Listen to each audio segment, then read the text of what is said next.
الشیطان الرجیم بسم اللہ الرحمن الرحیم یا ایھا الذین آمنوا اے وہ لوگو جو ایمان لائے ہو لا تتخذوا الذین نہ تم بناؤ ان لوگوں کو اتخذوا جو بناتے ہیں دینکم تمہارے دین کو ہزوا مذاق ولعبا اور تماشا نہ تم بناؤ ان لوگوں کو کیا نہ بناؤ جیسے ہم پیچھے پڑھے کہ دوست نہ بناؤ ایسے لوگوں کو دوست نہ بناؤ جو تمہارے دین ہی کو مذاق بناتے ہیں ولعبا اور کھیل بناتے ہیں من الذین ان لوگوں میں سے اوتوا الکتاب دکھ کی بات یہ ہے کہ وہ کتاب والے ہیں ایک ہوتا ہے کہ جس کو علم نہیں ہے اللہ فرماتے ہیں ایک وہ ہوتے ہیں جن کو علم نہیں ہے لیکن یہ لوگ اہل کتاب ہونے کے باوجود جب نبی صلی اللہ علیہ وسلم کے مؤذن اذان دیتے تھے تو ہنستے تھے کھیل تماشا بناتے تھے اس کے اوپر ہنستے تھے اللہ فرماتے ہیں کہ ایسے لوگ کہ جن کو کتاب کا علم ہے کتاب کا علم ہونے کے باوجود یہ کیا کرتے تھے یہ کھیل دین کو کھیل بناتے تھے من قبلکم جو تم سے پہلے یعنی اہل کتاب گزرے ہیں والکفار اور کفار بھی کفار کو بھی اولیاء دوست مت بناؤ اللہ فرماتے ہیں کہ ان کو دوست نہ بناؤ جیسے ہم نے پیچھے بھی پڑھا یہودیوں اور عیسائیوں کو دوست مت بناؤ کیوں یہ ایک دوسرے کے ساتھ ہیں یہ آپس میں ایک دوسرے کے ساتھ ہو سکتے ہیں لیکن یہ مسلمانوں کے ساتھ کبھی بھی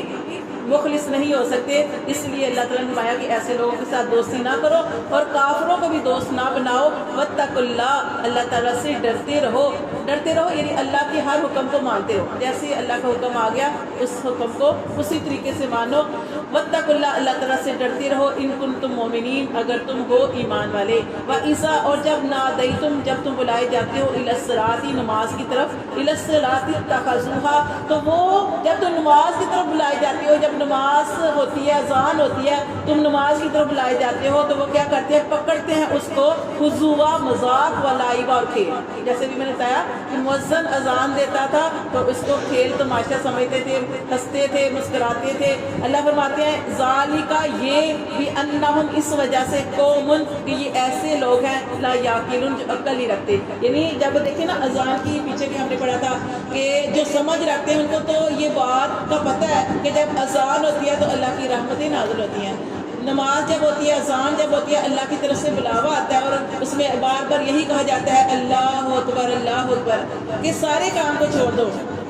قرآن بھی پڑھو قرآن کو بھی بند کر دو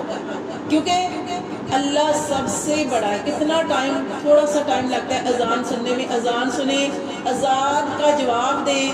اس وقت اذان کا جواب دینا اور اذان کے بعد جیسے ہم نے دعا پڑھی تھی کہ مقام وسیلہ کی کہ اس میں نبی صلی اللہ علیہ وسلم کے لیے ہم دعا پڑھتے ہیں مقام وسیلہ کی دعا کرتے ہیں تو وہ بھی ہمارے لیے ہے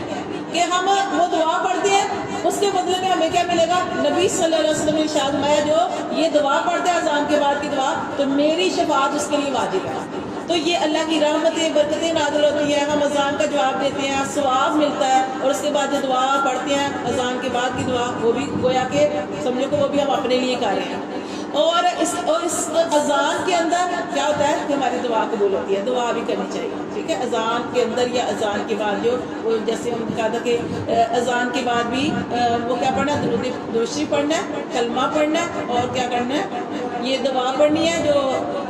اللہم رب ہذہ دعوت اور اس کے بعد چوتھی چیز جو ہے وہ کیا ہے اللہم انی اسألک العفو والعافیہ فی الدنیا والآخرہ یہ جب میں یہ چھوٹی سی دعا ہے نا یہ تو ایسے ہی ہے جیسے ہم ربنا آتنا پڑھے ہیں یہ جو دعا پڑھتے ہیں اللہم انی اسألک العفو اللہ میں تجھ سے سوال کرتی ہوں عفو والعافیہ دنیا اور آخرت میں عافیت کا تو یہ چھوٹی سی دعا ہے لیکن اس میں دونوں جہان کی بلائیاں آ جاتی ہیں کہ دنیا میں بھی اللہ میں صحتیں زندگیاں تندرستیاں عافیت اور اچھے کاموں میں کی توفیق عطا فرما اور آخرت میں بھی ہمیں ساری منزلوں میں کامیابی عطا فرما تو یہ چار چیزیں تو جن کو اللہ تعالیٰ فرماتے ہیں کہ جن کو سمجھ ہوتی ہے کہ ان کو پتہ ہے کہ اذان کیا ہے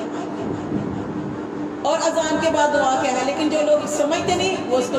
تماشا بناتے ہیں اس میں شور شرابہ کرتے ہیں جیسے ہم نے پیچھے بھی پڑھا تھا کیا کرتے ہیں کہ تالیاں بجاتے ہیں اذان سننے میں تو اللہ فرماتے ہیں یہ ایسے لوگ ہیں جو سمجھ نہیں رکھتے